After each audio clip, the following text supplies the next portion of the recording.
Hello everyone, good morning. Welcome back to my channel. कैसे हैं सब लोग? मुझे उम्मीद है सब लोग बहुत अच्छे होंगे।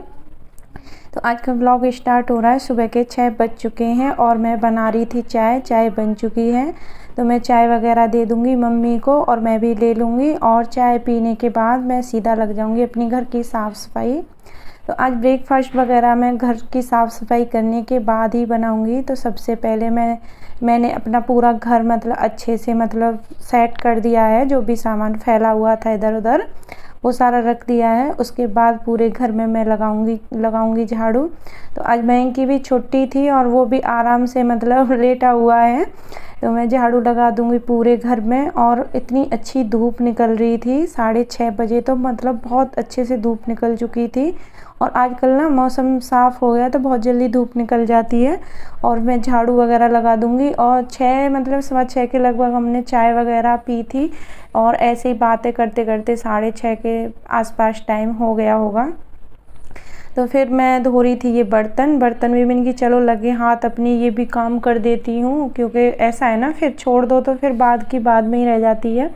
तो पहले मैंने सोचा, मैंने कि चलो मैं अब ये घर के काम कर रही हूँ, उसके साथ मैं किचन भी अभी क्लीन कर देती हूँ। पहले सोच रही थी ब्रेकफास्ट बनाने के बाद करूँगी। तो ये जो कुकर है ये रात के हैं, दोनों कुकर साफ़ नहीं हुए थे क्योंकि पानी ख़त्म हो गया था। हमारे घर में पानी नहीं आ रहा था, आया था, टंकी खाली हो चुकी थी, इसलिए 2 कुकर थे वही रह गए थे साफ़ करने के लिए। बाकी के सारे बर्तन मैंने धो दिए थे। तो यहाँ मैंने वो दो कुकर रह रहे थे वो भी साफ़ कर दिए। उसके बाद फिर मैं लगा दूँगी पूरे घर में पोंछा। तो पोंछा लगाने के बाद फिर मैं बनाऊँगी ब्रेकफास्ट इन सब के लिए। तो अभी सिर्फ मयंक और मम्मी जगह थे, डॉली सो रही है, तो इसलिए मैंने सोचा चलो ब्रेकफास्ट में थोड़ा लेट में बना लूँगी। क्योंकि आज ब्रेकफास्ट ऐसा बनना था कि तुरंत बना के और खा लो, रखने में ठंडा अच्छा नहीं लगता। आज मैं पोहे बनाऊँगी ब्रेकफास्ट में। तो पोहा वगैरह, उपमा, ये ऐसी चीज़ें इनको आप सुबह ही जैसे बनता है ना तभी खा लो तो अच्छा लगता है। उसके बाद तो फिर ऐसे ही है। तो आज नवरात्रि का चौथा दिन है और अभी मैं पूजा वगैरह करूँगी बाद में। पूजा मैं पूरा घर का काम करने के बाद ही करती हूँ, क्योंकि ऐसा होता है ना, अगर हम पूजा वगैरह ऐसे छोड़ बीच में करने लग जाएंगे तो फिर मेरे को अच्छा नहीं लगता। कोई बोले नाश्ता नहीं बना या ये काम नहीं हुआ वो नहीं हुआ, मुझे एकदम शांतिपूर्वक ये सारी चीज़ें चाहिए। पूजा वगैरह में टाइम लगता है तो थोड़ा शांति के साथ करनी चाहिए। और उसके बाद मेरा पोंछा लग चुका था। अब मैं ये किचन वाली बालकोनी है इसको भी धो देती हूँ, इसको भी मैं साफ़ कर दूँगी। और ये ना यहाँ कबूतर बहुत हैं, कबूतर एकदम दिमाग ख़राब करके रखते हैं, सच बताऊँ तो बहुत ज़्यादा परेशान करते हैं। तो मैं आ गई हूँ यहाँ ब्रेकफास्ट बनाने के लिए, हाथ वगैरह धो के आ गई हूँ अच्छे से। उसके बाद मैं बनाऊँगी ब्रेकफास्ट। तो ब्रेकफास्ट में मैं बनाऊंगी पोहे, और मैं कड़ी पत्ता तोड़ के लेके आ गई थी। एकदम फ्रेश कड़ी पत्ता है और इसका टेस्ट बहुत अच्छा आता है। और ब्रेकफास्ट की रेसिपी मैं पहले भी शेयर कर चुकी हूँ, फिर भी मैं एक बार जल्दी में बता देती हूँ कि मैं किस तरीके से बनाती हूँ, अपना आइडिया बता रही हूँ। बहुत तरीके से बनता है पोहे, बहुत लोग अपने अपने तरीके से बनाते हैं। मैं किस तरीके से बनाती हूँ वो आपके साथ शेयर कर रही हूँ। मैंने यहाँ थोड़ी सी मूंगफली ली थी और उनको भूज लिया है, फ्राई करके और निकाल लिया है। उसके बाद मैंने प्याज, आलू, हरी मिर्च, जो भी अगर आप इस टाइम पे थोड़ी बहुत वेजिटेबल भी डालना चाहें वो भी डाल सकते हैं, लेकिन बच्चे नहीं खाते हैं ना, इस वजह से मैंने सिर्फ आलू, प्याज, हरी मिर्च, कड़ी पत्ता और राई में सरसों के दाने में तड़का दिया है। राई डाल करके तड़का दे दिया। उसके बाद प्याज और ये आलू काट के रखे थे वो ऐड कर दिए, और नमक और हल्दी थोड़ा सा इनको सॉफ्ट होने के लिए रख दूँगी। अब यहाँ जब तक हमारे आलू सॉफ्ट हो रहे हैं मैं यहाँ कर लेती हूँ तैयारी पोहे की। तो थोड़ी देर बस इसको धो करके रखना होता है, इसमें ज़्यादा टाइम नहीं लगता है। आप सिर्फ 3-4 मिनट के लिए इसे धो करके रख दो, उसके बाद ही अच्छे से फूल जाता है। तो ये मैंने पोहा धो करके रख दिया। उसके बाद देख लेते हैं अपने आलू वगैरह के सॉफ्ट हुए या नहीं। तो इस तरीके से ढक के छोड़ दो ना तो अच्छे से फ्राई भी हो जाते हैं, गल भी अच्छे से जाते हैं। तो अच्छे से सॉफ्ट हो चुके थे। उसके बाद मैं ऐड कर दूंगी पोहा, और पोहे को भी हमारे 4-5 मिनट हो चुके थे रखे हुए, तो अच्छे से सॉफ्ट हो चुका था। तो पोहे ऐड करने के बाद हम अच्छे से इसे मिक्स कर देंगे, और मिक्स करने के बाद बस थोड़ा सा इसमें हम नींबू का रस डाल देंगे। थोड़ा सा नहीं, थोड़ा ज़्यादा डालना पड़ता है। मैं पूरा एक बड़ा सा नींबू है उसका रस डालूंगी। और पता नहीं ये नींबू कैसे थे, इनमें रस ही नहीं निकल रहा था, बहुत कम निकला था। फिर भी बड़ा सा नींबू था, फिर भी बहुत कम रस निकला था। लेकिन पोहा भी थोड़ा था इसलिए काम चल गया। तो यहाँ मैं ये नींबू का रस निचोड़ दूँगी। और इस टाइम पे ना आप इसमें एकदम फ्रेश हरा धनिया डालो ना, बहुत अच्छा लगता है। जैसे हरा धनिया, अब पोहा बन के तैयार हो चुका है, इसमें थोड़ा सा हरा धनिया डाल दो ना तो बहुत अच्छा टेस्ट आएगा। तो मैंने यहाँ चाय बनने के लिए रख दिया, और मम्मी चाय नहीं लेंगी क्योंकि पी चुकी हैं, वो सुबह की टाइम चाय पीती हैं। और यहाँ मैं इनके और डॉली के लिए, मैं दोनों के लिए चाय बनने के लिए रख रही हूँ, और मैं भी पी चुकी हूँ तो मैं भी चाय नहीं लूँगी। सिर्फ इन दोनों के लिए ही मतलब मैं चाय बना रही हूँ, और मम्मी को मैं दे दूँगी। अब चाय बनने के लिए रख दी तो मम्मी को मैं दे दूँगी नाश्ता। और थोड़ा सा ना सर्व करें उस टाइम पे, अगर आपके पास कोई भुजिया टाइप नमकीन हो ना, उसको डालो इसके ऊपर तो बहुत अच्छी लगती है। कभी ट्राई करके देखना, नहीं देखी हो खाई हो तो मुझे बहुत अच्छी लगती है सच बताऊँ तो। जैसे पोहे के ऊपर थोड़ी सी नमकीन डाल लो ना तो बहुत मज़ा आता है। तो ये सारी चीज़ें हो चुकी थी, पोंछा भी अच्छे से सूख चुका था। उसके बाद फिर मैंने डोरमेट वगैरह डाल दिए थे, सबने ब्रेकफास्ट कर लिया था। बस अब थोड़े बहुत बर्तन बचेंगे ब्रेकफास्ट के, उनको भी धो दूँगी।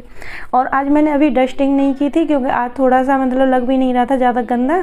तो बेड वगैरह इस पर ही ज़्यादा दिखाई देती है डस्ट, क्योंकि इसका कलर ऐसा है ना ब्राउन, तो इसकी वजह से बहुत ज़्यादा डस्ट ब्लैक ब्राउन इन पर ज़्यादा दिखती है। तो मैं बोली चलो लगे हाथ, थोड़ा सा भी टाइम था, ये लोग ब्रेकफास्ट कर रहे थे, अभी मुझे बर्तन साफ़ नहीं करने थे तो इस काम को भी कर देती हूँ मैं। तो कभी कभी ऐसा होता है ना, टाइम नहीं होता है तो आप किसी भी टाइम कुछ। और यहाँ पता है मैं कंफ्यूज हो रही थी, साड़ी पहनूँ या सूट पहनूँ, इसी में मुझे मतलब कम से कम 5 मिनट लगे होंगे इसी चक्कर में सोचते मतलब साड़ी सूट के चक्कर में।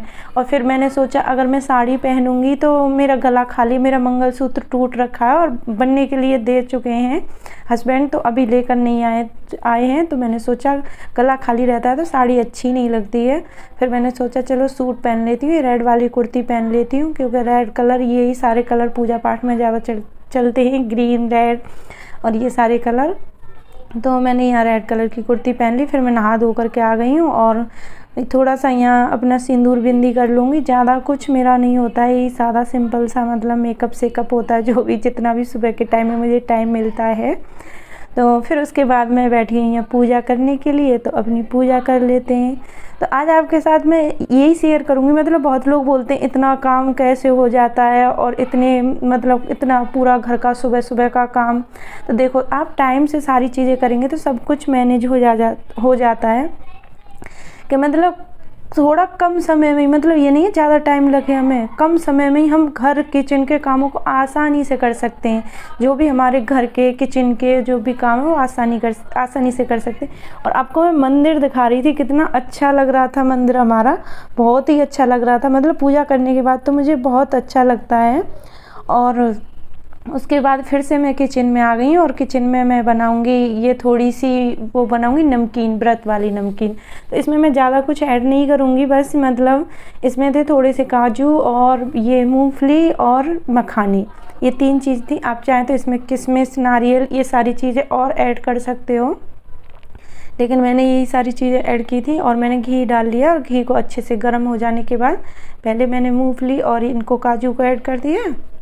थोड़ा सा इनको भून लेंगे हम, थोड़ा सा कलर चेंज हो जाएगा, मूंगफली चटकने लग जाएंगे। उसके बाद हम डालेंगे इसमें मखाना। मखाना हमारा जल्दी से रोस्ट हो जाता है, तो इसलिए हम थोड़ा सा उसे लेट में डालेंगे। तो यहाँ काजू और मूंगफली को मैं अच्छे से मतलब फ्राई कर लूँगी। आप चाहें तो इसे निकाल भी सकते हो, उसके बाद अलग से मखाना रोस्ट कर सकते हो, भून सकते हो, लेकिन मैंने साथ में ही डाल दिए थे और अच्छे से नमकीन बन गई थी। और मखाने भी हमारे अच्छे से फ्राई हो गए थे। बस थोड़ा सा आपको उसका ध्यान रखना है, गैस का ज़्यादा हीट ना होनी चाहिए, मीडियम आंच पर आप अच्छे से फ्राई करोगे तो अच्छे से हो जाएंगे। और मखाना हमारा अच्छे से भुन चुका था। उसके बाद मैंने रख दी अपने लिए चाय बनने के लिए, क्योंकि जब तक चाय बनेगी मैं तब तक ये काम कर लेती हूँ।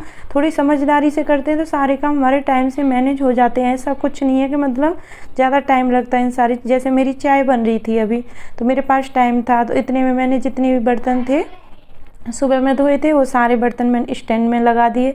अब मैं थोड़ी देर अपनी चाय और ये सारी चीज़ें लूँगी, चाय नमकीन थोड़ी सी। उसके बाद फिर मैं बाहर आ गई थी, और देखो धूप निकल रही है तो फुलवारी पे बहुत अच्छे फूल खिल रहे थे, मैं आपको यही दिखा रही थी, बहुत अच्छा लग रहा था। और ये कल मैंने शाम को कपड़े डाले थे धुल करके, तो वो सारे सूख चुके थे, तो इनको भी मैं उतार लूँगी, क्योंकि अब मेरे पास टाइम था, ऐसा कोई काम नहीं था। क्योंकि अभी टाइम मतलब 10 ही बज रहे होंगे, 10 साढ़े 10, ज़्यादा टाइम नहीं हो रहा था। और कपड़े लत्ते उतार लूँगी, और जो भी मतलब मेरे पास एक्स्ट्रा काम है मैं उनको आराम से कर सकती हूँ इस टाइम पे, जो फ्री टाइम होता है। और कम टाइम में भी आप ज़्यादा काम कर सकते हो। बस थोड़ा सा समझदारी से हमें चलना पड़ता है और आसानी से हो जाते हैं, कोई दिक्कत नहीं है। उसके बाद मैंने फिर ये डिब्बा धो के रखा था, कल ही धो के रख दिया था अच्छे से। और उसके बाद मैंने फिर इसको जो नमकीन बनाई थी मखाने वाली और काजू और मूंगफली वाली, उसको भर के रख दिया। अब देखो ये सारी चीज़ें कर दी ना मैंने, तो अब मुझे 3-4 दिन के लिए फ्री हो गई मैं। 3-4 दिन आराम से चल जाएगी ये मेरी। तो ये अब मुझे डेली डेली नहीं करना पड़ेगा, जब भी चाय बनाओ फ्राई करो, ये सारी चीज़ें नहीं करनी पड़ेंगी। उसके बाद फिर मैंने नमकीन वगैरह भून ली थी। उसके बाद मैंने रख दिए चावल बनने के लिए, क्योंकि सांभर बनी थी कल शाम को, तो सांभर रखी हुई है बहुत सारी। तो ये सब लोग मतलब खाना उसी के साथ चावल खा लेंगे सांभर के साथ। तो मुझे मतलब खाने में कुछ ज़्यादा नहीं बनाना था, सिर्फ चावल बनाने थे। चावल बनने के लिए रख दिए। और जो भी बर्तन हुए, दूध गर्म किया था, दूध का डब्बा था और थोड़े से इसमें चावल थे, ये वाला डब्बा था। तो मैंने सोचा अब मुझे टाइम है और इसमें थोड़ा टाइम लगता है क्योंकि काफ़ी गंदा हो रहा था बहुत टाइम से। इसमें ये खीर वाले चावल भरे हुए रखे थे तो इसलिए साफ़ नहीं हुआ था, लेकिन आज मैंने खाली कर दिया। मुझे कोई भी गंदी चीज़ बर्दाश्त नहीं होती है, मेरा ध्यान उसी के ऊपर रहता है। जब भी मुझे टाइम मिलेगा मैं उसे करके ही छोड़ती हूँ। तो मुझे अब लग रहा था कि मेरे पास टाइम है अच्छे से। इसमें मतलब 5-7 मिनट लगी, 4-5 मिनट तो मुझे लगी गई थी। अच्छे से मैंने इसको क्लीन किया था क्योंकि वाइट है ना, तो इस पर और ज़्यादा मतलब गंदा दिखता है। तो मैं इसको भी अच्छे से धो दूँगी और कहीं कहीं कुछ फंसा हुआ था तो उसको भी। और आज मैं थोड़ा सा ये भी देखूंगी, मुझे मतलब साड़ी वगैरह सेलेक्ट करनी है करवा चौथ के लिए कि मैं कौन सी साड़ी पहनूंगी। तो मेरा दिमाग काम नहीं कर रहा, मैं सूट पहनूँ कि साड़ी पहनूँ।